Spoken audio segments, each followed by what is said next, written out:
Welcome back to Force Education. This is Ed. Today we're talking about Imperial Petroleum, going with the ticker IMPP. This is not the first time I talked about IMPP, and I did talk about it, I believe, last week. Now, IMPP itself is a company that really focuses on shipping of crude oil between different areas closer towards Europe and the Black Sea. And so for this company here, I did kind of take a look before onto exactly where they ship, and we'll kind of have an update relating towards this one. Now, they have an update relating towards their earnings, so that's where majority of my focus will be on today. So right off the bat, just something to keep an eye on is that they're actually based as well on or in Greece. So going on here, you're able to see that Stealth Brianna is one of their shippers, and they have here as a label, but basically this presentation gives you some of the highlights. And the highlights includes liquidity in capital markets. As of March 28th, 2022, we have raised $27 million in total net proceeds after underwriting discounts from our first public offering on February 2022, and $64 million in total net proceeds after underwriting discounts from our second public offering in March 22nd. Now, the declaration of a dividend on our 8.75% series was around 55 cents per share. And they also have a very high daily volumes. We get to kind of know that, and you get to see that there's high volatility recently for the stock itself. Now, back towards some of their financials and operationals. So for operationals, in March 2022, we entitled into an agreement to acquire 2 MR product tankers from a related party for an aggregate price of $31 million, and the first vessel was delivered on March 28, 2022, and the second will be delivered by the end of May 2022. Now, fleet operational utilization of 92.9 in Q4 2021 compared to 97% in the same period of previous year. The weak spot market led to a rise in commercial off-hire days. As of March 2022, our average fleet age excluding our new vessel acquisition was around 13.2 years. The financials, they have a revenue of around $4 million in Q4 2021, marking a decrease of $1.6 million compared to Q4 2020 due to a sharp drop in both time charter and spot rates.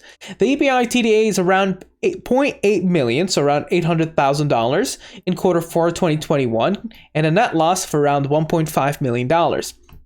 Now, for for the entire year 2021, the EBI TDA came in about $5.2 million, while a net loss was occurred of around $3.6 million. Now, cash to date of labor was around $90 million, which was strengthened by the recently equity raises. So this is something to be kind of almost a red flag if you're holding this for a long term. They're making massive acquisitions such as the different vessels, like for instance $31 million. However, they're incurring in a loss for around $30.6 million. So here it comes in with these tankers, and you've seen different companies like Ship before and other ones as well that you've seen back in 2020, and they do have to raise a crazy amount of money as public offerings just to kind of keep up with the demand of getting new vessels and whatnot. So some of their key highlights including highly liquid common stock with a significant trading volumes following their second public offerings for around $2 per share. So we kind of understand where they're going for, and they're trying to basically make use of a lot of what's happening with the stock market volatility. And they're trying to back it off a little with showing a little bit of the results and trying to put a spin on it. Now, the truth comes in is that this company itself will have to raise multiple different amounts of offerings to continue buying in different companies or different vessels, my bad. Now, there's another part of this company that can easily benefit. Now, they have a different fleet or a different amount of fleets now. There's different vessels and whatnot, and they do share a bunch of it. Now, to be fair, oil gases have gone higher.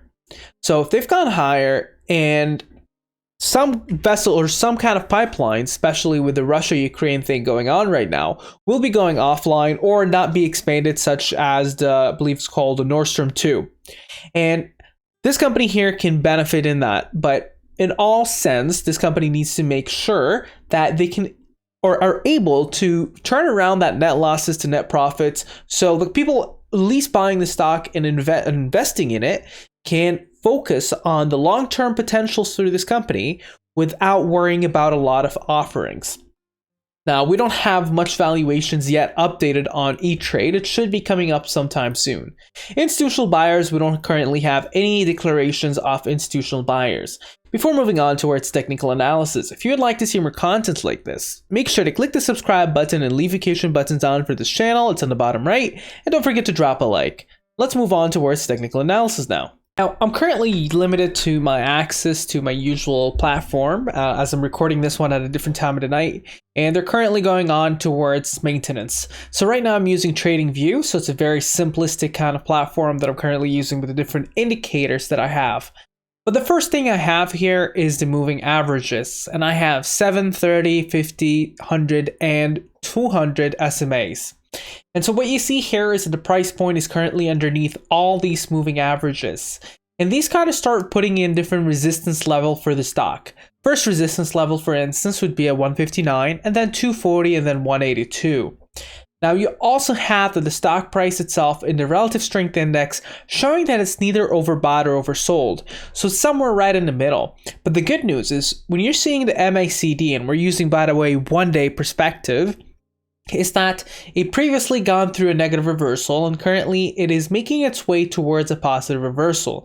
So that on its own is a very good thing to see. You're starting to see more of a pulling back into the positive zone, perhaps happening sometime next week, or it really depends on what kind of movement it's going to be seeing. But this company seems to be going for somewhat of a reversal.